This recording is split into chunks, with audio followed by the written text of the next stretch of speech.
In life, there are moments when reality defies all imagination, when the impossible becomes real. This is one such moment. Imagine a woman who had everything: wealth, power, influence. But on the day she was believed to have drawn her last breath, something extraordinary happened. As her loved ones gathered to mourn her passing, dressed in black, their faces etched with sorrow, they had no idea that this funeral would take an unimaginable turn. But this isn't just the story of a wealthy woman's final farewell. It's about how the whispers of betrayal and greed can awaken the deepest parts of the soul. Just as the words of a eulogy filled the air, something stirred within the very heart of the ceremony. In the silence of the moment, she heard something so shocking, so revealing, that it pulled her back from the brink. And in that instant, the world she left behind would never be the same again. She had lived a life most could only dream of: mansions, luxury cars, the finest clothes. Her wealth was not just a symbol of her success, but a fortress she had built around herself. Yet in the final years of her life, that fortress began to crumble. Her health deteriorated, leaving her vulnerable and at the mercy of those around her. They were people she thought she could trust: family members, close friends, and associates who had always been by her side. But as her strength faded, so did the pretense of their loyalty. As she lay unconscious in the days leading up to her funeral, those she believed were her closest allies were already making plans. Behind closed doors, they whispered about the vast fortune that would soon be up for grabs. Some discussed what they would do with her properties, others with her jewelry, and some even debated over her art collection. But what they didn't know was that fate had one last surprise in store for all of them. The day of the funeral arrived, shrouded in a somber gray mist. The church was filled with mourners, each playing their part in the solemn occasion. They approached her casket with heavy hearts, some shedding tears, others hiding the smirks of anticipation for what was to come after. The pastor began his eulogy, speaking of her generosity, her accomplishments, and her indomitable spirit. But beneath the veneer of sorrow, the true emotions of some were beginning to surface. As the eulogy continued, a quiet conversation started among a small group at the back of the room. They thought their voices were low enough, their words safely hidden by the grief-stricken ambiance. But the woman lying there so still heard every word. In the depths of her unconsciousness, the truth pierced through her like a dagger. She heard them plotting, heard the greed in their voices, and it ignited something deep within her, a surge of willpower she hadn't felt in years. Slowly, her fingers twitched. Then her eyelids fluttered. It was as if the shock of betrayal had shocked her heart back to life. The room remained unaware, the conversation growing bolder as they discussed their plans more openly. But then something impossible happened. She moved. First a hand, then an arm, and before anyone could process what was happening, she sat up. A gasp echoed through the church as all eyes turned to the casket. There she was. The woman they believed was gone, now very much alive and staring at them with eyes that blazed with a mix of anger, sadness, and newfound determination. The silence was deafening, and in that moment, everyone in the room realized that this was not just the return of a woman. They were witnessing the rebirth of a soul who had been given a second chance to set things right. The room erupted in chaos. Some screamed in shock, others stood frozen, unable to comprehend the miracle unfolding before them. The whispers of greed that had filled the room moments before were now replaced with frantic murmurs of disbelief and fear. Those who had been plotting her demise now looked at her with wide eyes, their faces pale as the gravity of their actions began to sink in. They had been caught not just by anyone, but by the very woman they had tried to betray. She looked around the room, her gaze piercing through the crowd, landing on each person who had spoken ill of her, who had conspired against her. The atmosphere was thick with tension as she began to speak, her voice soft but filled with an unmistakable power. "I heard everything," she said, her words cutting through the air like a knife. "You thought I was gone, that you could divide my life among yourselves without consequence. But I am not dead, and neither is my spirit." As she continued, her voice grew stronger, more resolute. She spoke of the pain of realizing that those she trusted most had only seen her as a means to an end, as a source of wealth rather than a human being. Yet instead of succumbing to the bitterness, she declared that this moment had given her clarity.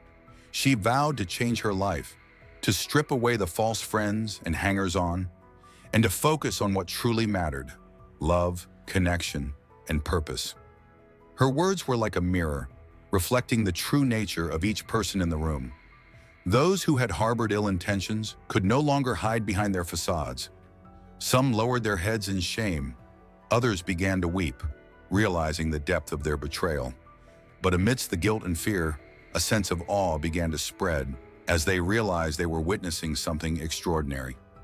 A woman reborn in the face of death, stronger and more determined than ever. And in that church, on what was supposed to be the day of her farewell, she instead made a promise to live not just for herself, but to make her life a beacon of change. As she stepped out of the casket and walked down the aisle, the whispers turned to words of apology, then to cheers of support. What had started as a funeral turned into a celebration of life, a testament to the strength of the human spirit and the power of second chances. As she stood before the crowd, her heart pounded in her chest, not from fear, but from the realization that this was her moment of truth. The room, once filled with whispers of greed and betrayal, was now suffused with an almost palpable tension. She knew that what she did next would define not only her future, but also how she would be remembered by those who had sought to take advantage of her. It was the moment when the power dynamic shifted and she reclaimed control over her life. Taking a deep breath, she addressed the gathering with a newfound strength. "You all came here today expecting to mourn my death," she began, her voice steady but charged with emotion. "But what you didn't expect was to see me alive and fully aware of the truths that have been hidden in the shadows."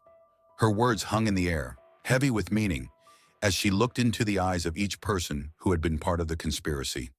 The expressions on their faces varied from shock to guilt as the reality of their actions sank in. She continued, "For too long, I surrounded myself with people who wore masks, who pretended to care while secretly waiting for the moment they could carve up my life like vultures. I trusted you, I believed in you, and I was blind to the truth. But today, standing here before you, I see things clearly for the first time." Her voice rose with each word, resonating with a deep sense of purpose. The people in the room, once so confident in their schemes, now seemed small and uncertain, their plans unraveling before their eyes. This was the turning point, not just for her, but for everyone present. It was the moment when the masks were stripped away and the raw truth was laid bare. The power they thought they held over her was gone, dissolved in the wake of her resilience. She was no longer the frail woman they had pitied or plotted against. She was a force of nature, standing tall and unyielding. In that moment, she made a decision that would change everything. "I refuse to be the victim of your greed," she declared, her eyes burning with intensity. "Instead, I will take back what is mine: my life, my legacy, my dignity. From this day forward, I will live not just as a survivor, but as someone who thrives in the face of adversity." The room was silent, the weight of her words sinking in as they realized the magnitude of what had just happened. She had taken back her power, and in doing so, had transformed from a figure of pity into one of inspiration. As she turned to leave, the crowd parted before her, a mixture of awe and respect in their eyes. This was no longer just a woman who had escaped death. She was a symbol of strength and resilience. And as she walked out of that church, leaving behind the people who had once held her back, she knew that this was not the end of her story. It was only the beginning. The turning point had come, and with it, a new chapter in her life, one where she would no longer be defined by others, but by the strength of her own will. As she reached the doors of the church, something within her made her stop. The weight of the moment pressed on her shoulders, urging her to turn back one last time. She had taken back her life, but there was still something left unsaid, something that needed to be addressed in the presence of those who had wronged her. Slowly, she turned around to face the crowd once more, her heart pounding with the intensity of what she was about to do. The room, still reeling from the shock of her resurrection, fell into a tense silence as she made her way back to the front. Her presence commanded attention, not because of her wealth or status, but because of the undeniable strength that radiated from her. She could see the fear in their eyes, the uncertainty of what she might do next. This was the moment where everything would come to a head, where the truth would be laid bare for all to see. She stood before them, the casket that was meant to be her final resting place, now a stark reminder of the deception that had nearly consumed her. "There's one last thing I need to say," she began, her voice calm but filled with a quiet power. "I've spent my life surrounded by people who cared more about what I had than who I was. I let myself believe that money and status could buy loyalty, but I was wrong. It's not wealth that binds us. It's trust, honesty, and love. And today I see clearly who in this room truly possesses those qualities." She let her gaze sweep over the room, pausing on those who had betrayed her. "I could walk away now and leave you all to your own devices," she continued, her voice growing firmer. "But I won't. Instead, I'm going to strip away everything that ties you to my life. All the money, the assets, the influence you've tried to claim as your own. You'll have nothing from me but the memory of this day and the knowledge that you were part of something far greater than yourselves. My rebirth." The tension in the room was palpable, each word she spoke cutting deeper into the hearts of those who had plotted against her. But rather than lingering in anger or bitterness, she chose a different path.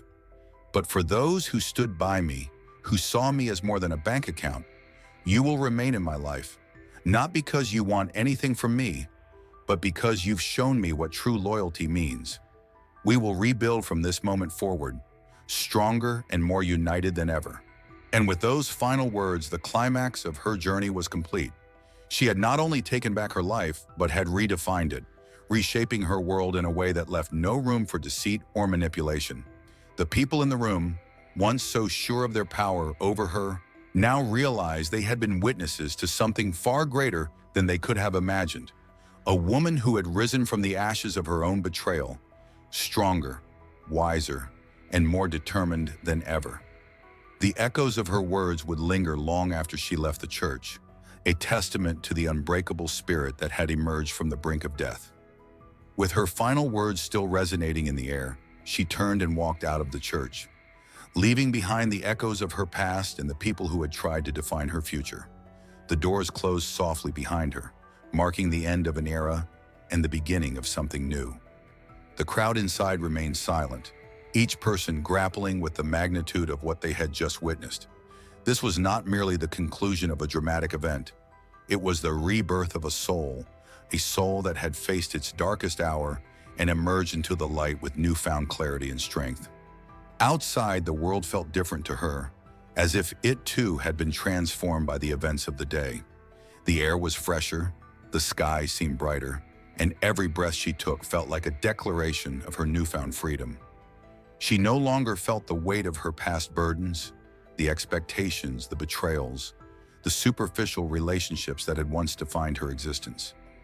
Instead, she was filled with a sense of purpose, a resolve to live her life on her own terms, surrounded by people who valued her for who she was, not what she had. In the days that followed, she took decisive action. True to her word, she cut ties with those who had betrayed her, stripping them of any claim they thought they had to her life. It was a painful process, but it was also liberating. For the first time in years, she felt in control, empowered to make decisions that aligned with her true self. She revised her will, redirecting her wealth toward causes that resonated with her heart: charities, educational programs, and initiatives aimed at empowering others to find their own paths. Her actions sent ripples through her social circle and the broader community. Some were shocked, others inspired, but all were affected by the transformation they had witnessed. Her story became a beacon of hope, a reminder that it is never too late to reclaim your life, to rise above betrayal and redefine your purpose. She had faced death, not just in a physical sense, but in the form of the death of her old life, and in doing so, she had discovered a deeper, more meaningful way to live. She spent her remaining years surrounded by those who genuinely cared for her, building relationships based on trust, respect, and mutual support. The wealth she once guarded so fiercely became a tool for positive change, helping others to overcome their own challenges and find their paths. Her legacy was no longer one of mere financial success, but of resilience, transformation, and the power of second chances. And so, her story, which began with a seemingly tragic end, became one of hope and renewal. She had been given a second chance at life, and she had seized it with both hands, refusing to let the mistakes of the past define her future. In the end, she found peace, not in material wealth, but in the love and connections she had fostered, and in the knowledge that she had lived her life with purpose and integrity. Her journey was a testament to the strength of the human spirit, and her legacy would inspire others for generations to come.